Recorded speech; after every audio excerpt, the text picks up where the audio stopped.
Hey there, Kari Capone here. I'm the founder of The Spinning Hand, and welcome to day 2 of the 5 essential skills in knitting.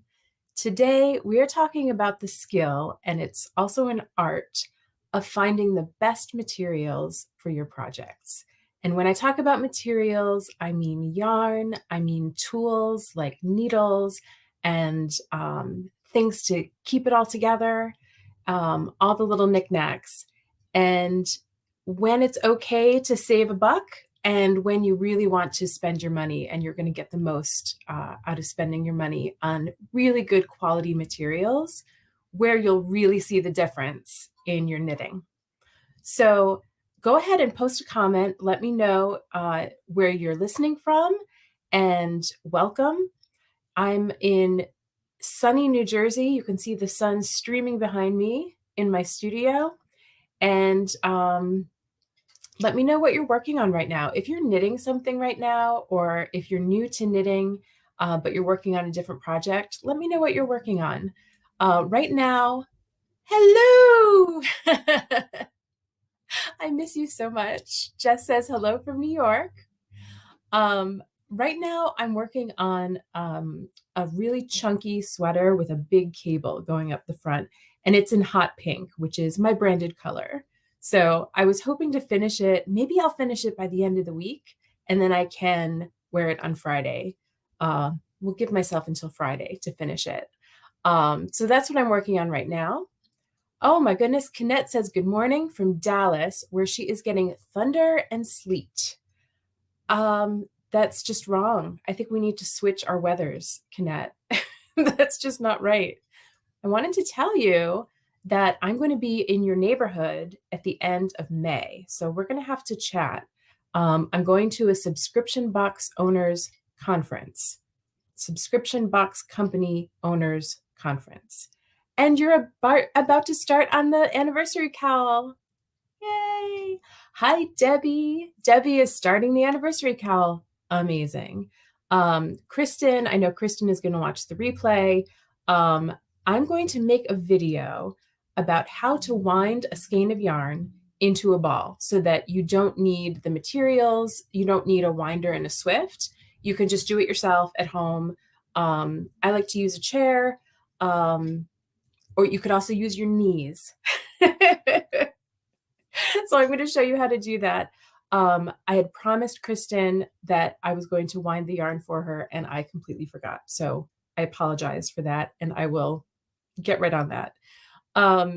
Jess says that she's working on a top secret project that I know about and learning to grade a sweater based on a sketch that her son drew. Amazing, amazing, amazing.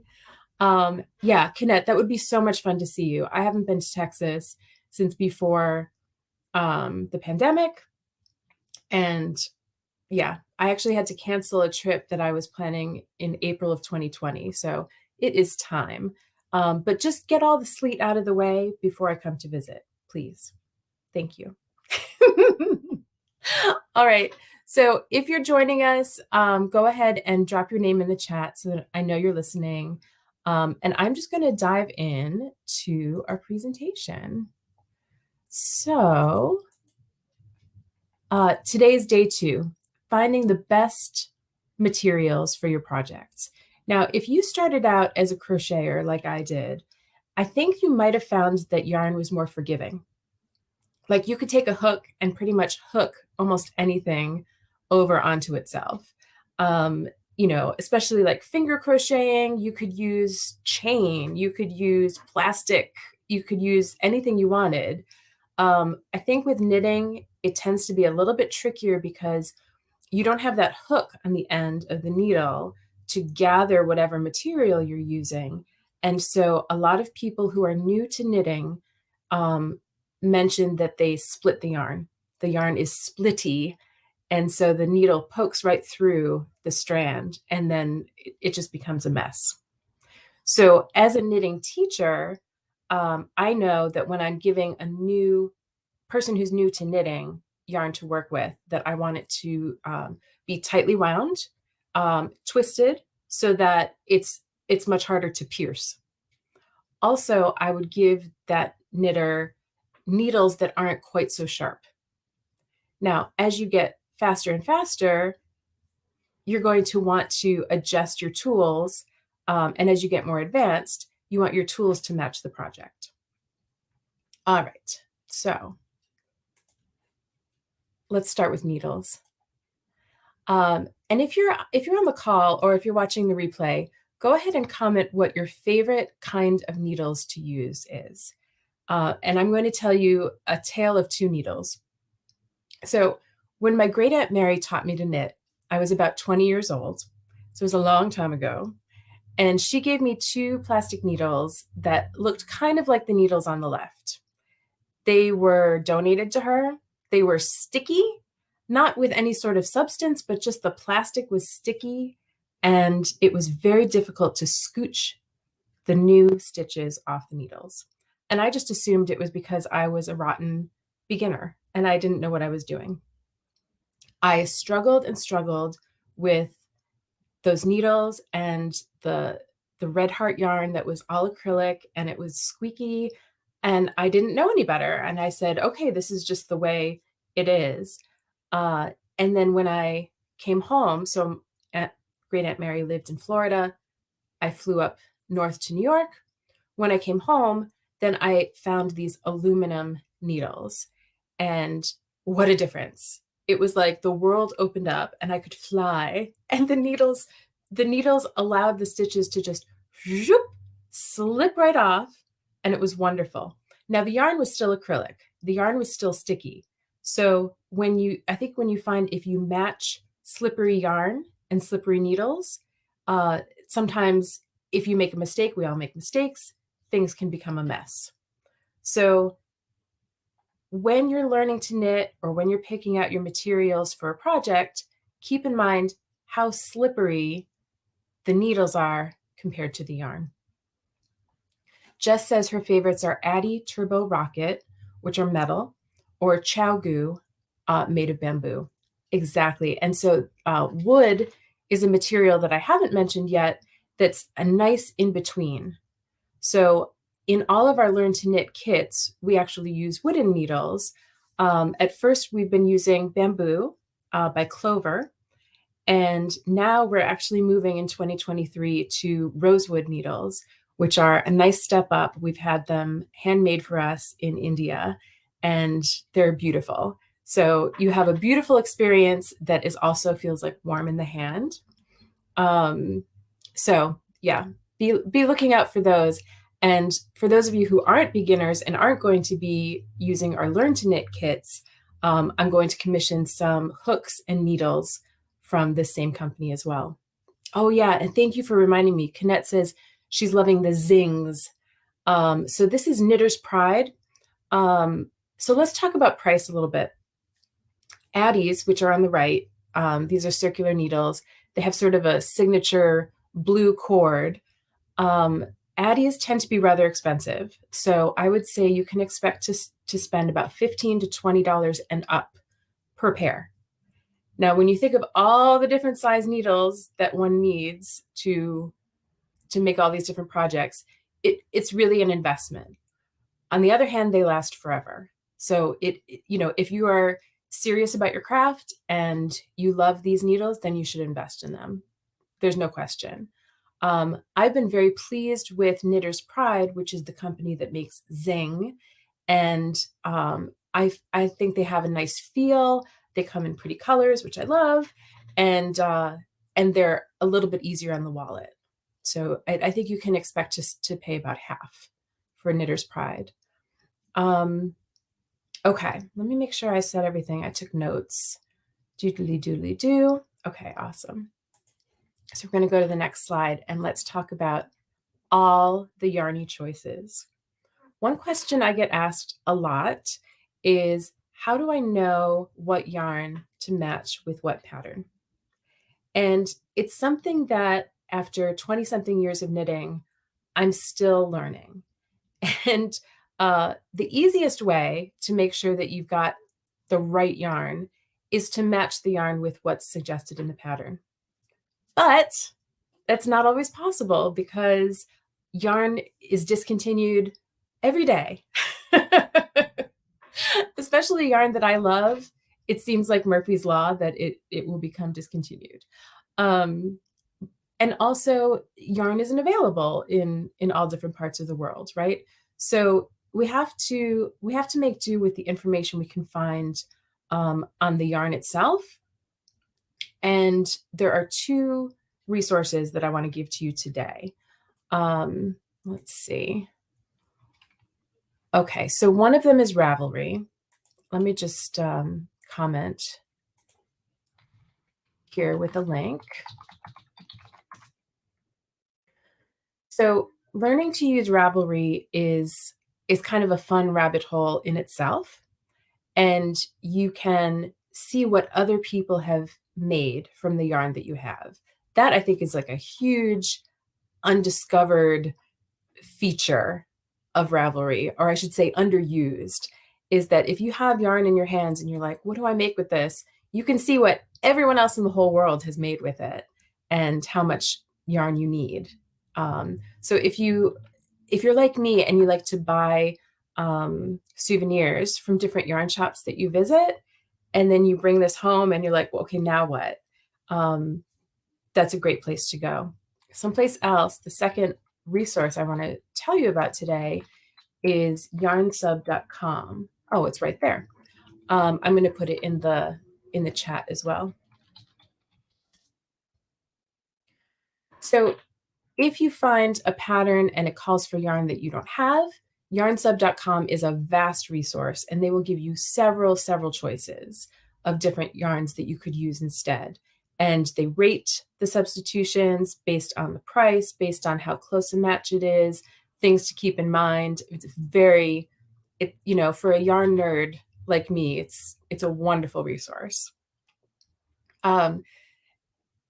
You can play and you can experiment.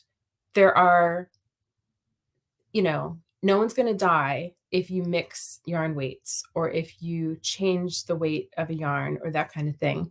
It's just your results are going to vary. How about that? So it's sort of like just beware. Let me go to the next slide. So I want to tell you a quick story. Hi, Deborah. Yes, so happy you're here, and we record all of these, so you can definitely listen later. When my local yarn shop first opened, I went to the opening to just be there and, of course, support the new business owner. And there was a mother and her daughter who came in.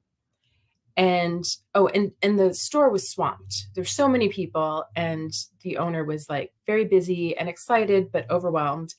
And the mother and her daughter wanted to buy some yarn so that the daughter could learn to knit. She was maybe 9 years old, and she picked up a skein of Madeline Tosh that was fingering weight, this beautiful, rich, dark red. And Madeline Tosh has these wonderful dyes, and it's like complex and gorgeous. I can understand why this girl wanted the Madeline Tosh yarn.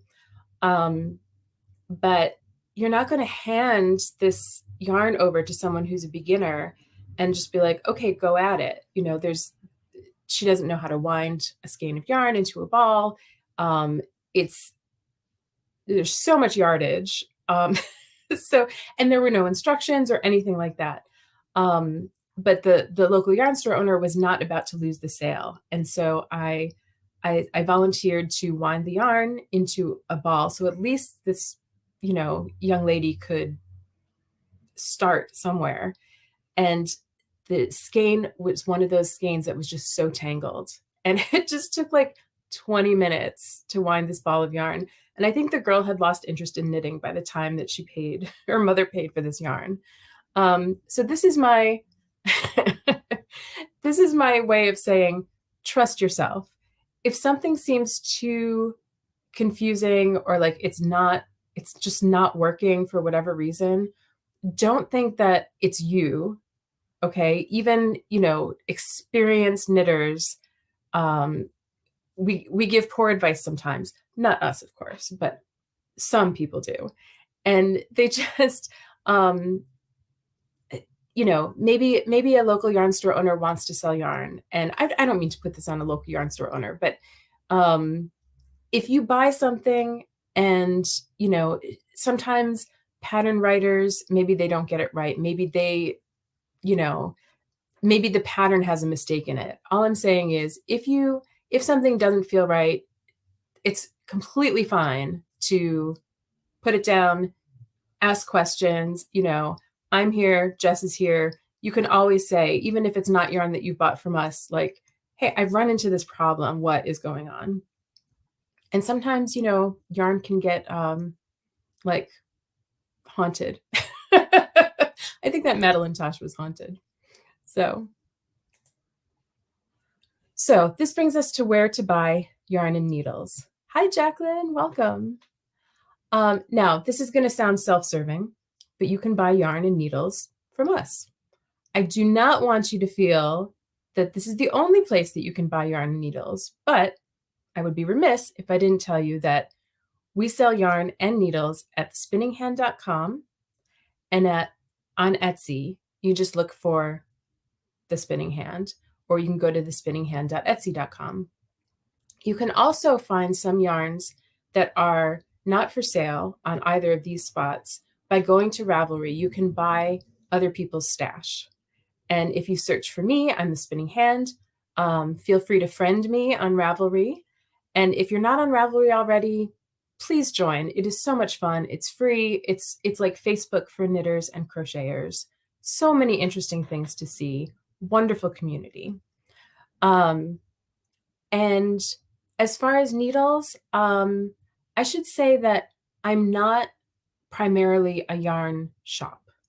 So primarily our main business is to sell subscription boxes and to create these gorgeous projects for you.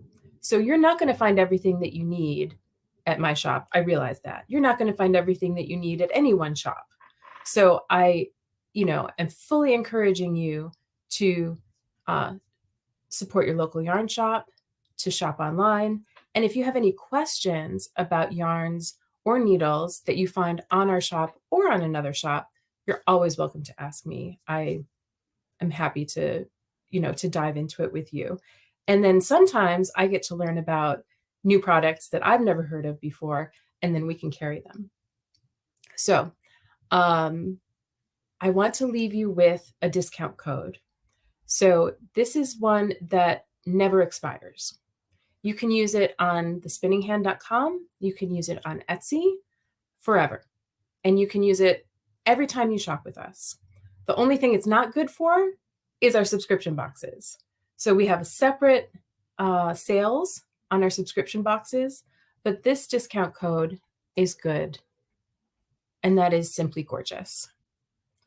So you're very welcome. So you can use that on everything you buy on Etsy and thespinninghand.com, and except for gift cards and subscription boxes.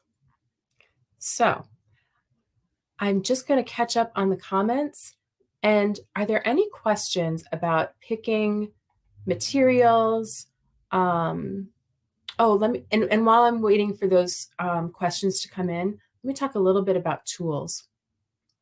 I think that was my last slide. Okay, I'm gonna put the code in the comments, and then I will close the presentation. Okay. Boop. Okay. Tools. If you knit a lot, I highly recommend buying a Swift and a yarn winder. This is a one-time investment that you will just use these tools all the time. Anytime that you have a hank or a skein that's like in a twist or a braid, you use the Swift. It's shaped like a little umbrella, and that holds the yarn open. And then you thread it through the yarn winder, and you wind, and it makes a beautiful cake that you can then use to knit. And it'll save you time winding yarn into balls all night long. Jess, what would you say are some of the essential tools other than that? For me, it's like, I mean, obviously you need a pair of sharp scissors. You need tapestry needle, which is another word for a sewing needle, to weave in the ends. But you could use a crochet hook for that too, in many cases. But yeah, and a darning needle. Yep. And where I like to go for my Swift and my yarn winder is like knitpicks.com. They sell them at sheep and wool festivals sometimes, and you can buy, beautiful wooden crafted ones if you want to get fancy. Yeah, but I went on Knit Picks for mine, and you might be able to go on Amazon too. Okay, and Jess, yeah, thank you. If you find needles that you love, an interchangeable set is a great gift to yourself. So what that is the tips of all of the needles that you love. Like, let's say you have, you love Addie's, then you can get a case with all the tips from size, say 3 to 15, and different length cords, and then you can screw them on or attach them on with a key or that kind of thing. And then you have so many choices. I personally have never gotten an interchangeable set because I just am not that organized. I just keep buying more needles and sticking them in works in progress, and that's just me. Yes, and a gauge check. Yes, yes, yes. So I have one. I'm not gonna pick it up now, but if you have like Katrinkles makes them,